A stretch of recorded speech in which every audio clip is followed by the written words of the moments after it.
ഇതെന്താ അപ്പുക്കുട്ട, നീ ബുക്കും പിടിച്ച് നിൽക്കുന്നേ? പഠിക്കാൻ പോവാണോ? പഠിക്കാനോ? ഞാനോ? പുസ്തക പൂജയ്ക്ക് വെക്കാൻ വേണ്ടിട്ട് ബുക്കെല്ലാം എടുത്തു വെക്കാൻ പറഞ്ഞില്ല അമ്മ. അതാ ഞാൻ ഇതൊക്കെ എടുത്ത് ഒഴിവാക്കാം. എടാ അത് നാളെയല്ലേ? ഒരു ദിവസം നേരത്തെ വെക്കാന്ന് വിചാരിച്ചു.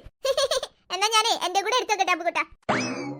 ചേച്ചി ഇനിയിപ്പോ കൊറേ ദിവസത്തേക്ക് പഠിക്കൊന്നും വേണ്ടല്ലോ, സ്കൂളിൽ പോണ്ട. അടിപൊളി.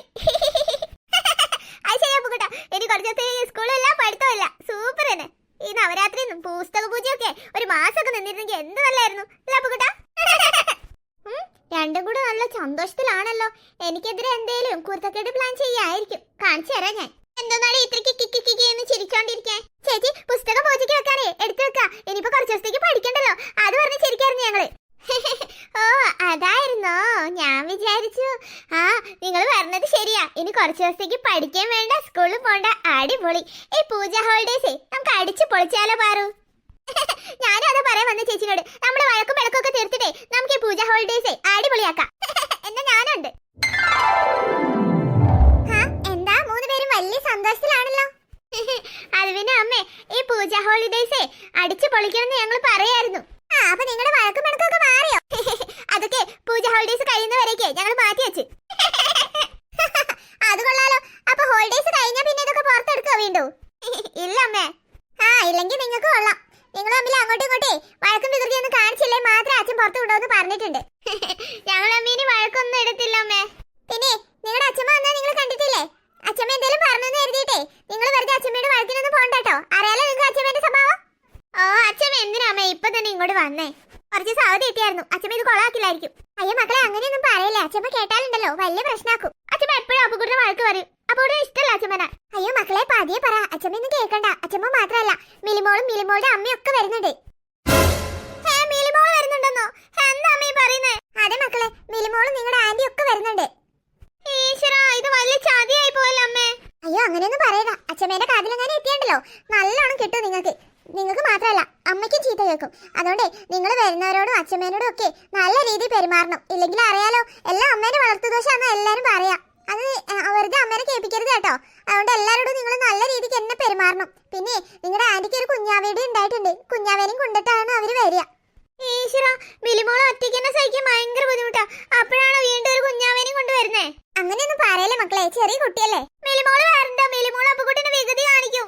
അപ്പുകുട്ടനെ വികൃതി കാണിക്കാതെ ചേച്ചിമാര് നോക്കിക്കോളും. അതുകൊണ്ട് അപ്പുകുട്ടൻ ടെൻഷൻ ആവണ്ട കേട്ടോ. മക്കളെ നല്ല കുട്ടിയായിട്ടെ ഇവിടെ ഇരുന്ന് കളിക്കേ പഠിക്കേ എന്താന്ന് വെച്ചാൽ ചെയ്യേ. വികൃതി ഒന്നും കളിക്കരുത് കേട്ടോ. അമ്മയ്ക്ക് അടുക്കളയിലെ പിടിപ്പത് ജോലിയുണ്ട്. അവരൊക്കെ രാത്രി അമ്മയ്ക്ക് ഇങ്ങ് എത്തും. അപ്പോഴേക്കും അവർക്കുള്ള ഭക്ഷണമൊക്കെ ഉണ്ടാക്കാനേ അച്ഛൻ വിളിച്ച് പറഞ്ഞിട്ടുണ്ട്. അമ്മ അങ്ങോട്ട് ചെല്ലട്ടെ. ഭക്ഷണമായ ഞാൻ മക്കളെ വിളിക്കാം. ഇത് വലിയ ചതിയായി പോയല്ലോ പാറു. ഇനിയിപ്പോ നമ്മൾ എന്താ ചെയ്യാ? ആ മിലിമോള് വന്നാൽ നമുക്ക് ഒരു സ്വൈര്യം ഉണ്ടാകത്തില്ല. ഓ അവള് വന്നു കഴിഞ്ഞാൽ നമ്മുടെ റൂം വരെ അവള് കയ്യേറും. കഴിഞ്ഞ പ്രാവശ്യത്തെ അനുഭവം അറിയില്ലേ? അപ്പുകുട്ടന്റെ റൂം ആർക്കും കൊടുക്കത്തില്ല. നമുക്ക് ഈ റൂം ആർക്കും കൊടുക്കണ്ട ചേച്ചി. ഓ അവള് വന്നു കഴിഞ്ഞാൽ പിന്നെ അച്ഛൻ അവളുടെ സൈഡാ നിക്ക. ഓ ഇന്ന് രാത്രി തന്നെ ഇങ്ങോട്ട് വരുന്നാണല്ലോ പറഞ്ഞത്. എന്റെ എല്ലാ മൂടും പോയി. പൂജ ഹോളിഡേയ്സ് കൊളായതന്നെ ചേച്ചി. ഒന്നുമില്ല പാറു, നമ്മൾ ഒരുമിച്ച് നിന്നാലേ അവളെ നമുക്ക് തോൽപ്പിക്കാം. അവളുടെ കളികളൊന്നേ ഇനി ഇവിടെ നടക്കത്തില്ല. അപ്പൊ അച്ഛൻ നമ്മളെ പാർക്കിലൊക്കെ കൊണ്ടുപോകാന്ന് പറഞ്ഞില്ലായിരുന്നോ? ഇനിയിപ്പോ മിലിമോളും മിലിമോളുടെ അമ്മയും കുഞ്ഞുമാവയും ഒക്കെ വരുമല്ലോ. അവരെയും കൊണ്ടുകൊണ്ട് വരൂലേ? എന്റെ ഐസ്ക്രീം ഒന്നും ഞാൻ ആർക്കും കൊടുക്കത്തില്ല. കഴിഞ്ഞ വട്ടം എന്റെ ഐസ്ക്രീം ഒക്കെ മിലിമോൾ എടുത്ത് തിന്നു. ശരി, ഇനിയിപ്പോ നമ്മൾ പോകുന്നിടത്തൊക്കെ അവരും വരുമല്ലോ. ഒട്ടും എൻജോയ് ചെയ്യാൻ സമ്മതിക്കില്ല അവര്. നിങ്ങൾ വിഷമിക്കാതെ നമുക്ക് എന്തേലും ഒരു വഴി കണ്ടെത്താം. എന്തായാലും രാത്രിയിലെ അവള് വരിക, നോക്കാം. ചേച്ചി പാലാരി ഇപ്പൊ വരുന്നിട്ട് എത്ര നേരം നമ്മൾ നിൽക്കുന്നത്? ഇതുവരെ വന്നില്ലല്ലോ. ഇപ്പൊ വരുമായിരിക്കും എടി. ഇന്നേ ചിലപ്പോ എല്ലാരും പാല് വാങ്ങുമായിരിക്കും. അതുകൊണ്ടായിരിക്കും ഇത്ര വൈകുന്നേ. ചേച്ചി നമ്മ പായസം ഉണ്ടാക്കോ? അതിനാണോ പാല് വാങ്ങിക്കുന്നേ? ആയിരിക്കടാ, പായസം ഉണ്ടാക്കാൻ തന്നെയായിരിക്കും അമ്മ പാല് വാങ്ങാൻ പറഞ്ഞേ. ചേച്ചി ഇന്നലെ ആ മിലിമോളും അവളുടെ അമ്മയും കുഞ്ഞുവാവിയൊക്കെ വരുന്നു പറഞ്ഞിട്ടേ വന്നില്ലല്ലോ. ഞാനും അവര് വന്നിട്ടുണ്ടാവുന്ന കരുതിയാ രാവിലെ എഴുന്നേറ്റ് നോക്കിയേ. പക്ഷെ അവരെവിടെയും കണ്ടില്ല. പിന്നെ ഞാൻ അമ്മേനോട് ചോദിച്ചൊന്നുമില്ല. അവരെ കാണാത്തോണ്ട് തന്നെ എനിക്ക് സന്തോഷമായി. രാത്രി ഞാൻ കുറേ നേരം നോക്കിയിരുന്നു അവര് വരുന്നുണ്ടോന്ന്. വരുന്നില്ലാന്ന് കണ്ടപ്പോ ഞാൻ സന്തോഷത്തോടെ ഉറങ്ങി.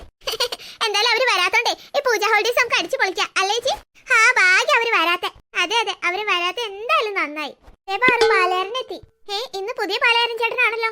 ഓ എന്റെ അച്ഛനാ ഇന്ന് വരാറുള്ളത്. അച്ഛന് പനിയായതുകൊണ്ടാ ഞാൻ വന്നേ. ചേട്ടാ 1 ലിറ്റർ പാല് വേണം. ശരി. ചേച്ചി ഈ ചേട്ടനെ കാണാൻ എന്തൊരു ഭംഗിയാണല്ലേ. അയ്യോ എന്റെ പാറ ഒന്ന് ചുമ്മാ ഇരിക്കേ, ആ ചേട്ട കേൾക്കും. ആ മൂത്ത കുട്ടി കൊള്ളാലോ, നല്ല ഭംഗിയുണ്ട് കാണാൻ. ഇനി എന്നും അച്ഛന് പകരം ഞാൻ തന്നെ ഇവിടെ പാല് കൊടുക്കാൻ വരും. ഇതാ പാല്. പായസം ഉണ്ടാക്കാനാണോ പാല്? അതെ ചേട്ടാ. ചേട്ടന്റെ പേരെന്താ? എൻ്റെ പേര് ദീപുന്നാ. ചേട്ടൻ നാളെ വരൂ. നിങ്ങളെന്നും പാല് വാങ്ങിക്കാൻ വരുവാണെങ്കിൽ ഞാനും എന്നും വരാം. ചേച്ചിമാരെ വേഗം പാല് വാങ്ങിച്ചിട്ട് വാ, പഞ്ചാര അടിക്കാതെ. ചേട്ടനെ നാളെ വരണ്ട, ചേട്ടന്റെ അച്ഛനെ തന്നെ പറഞ്ഞു വിട്ടാ മതി.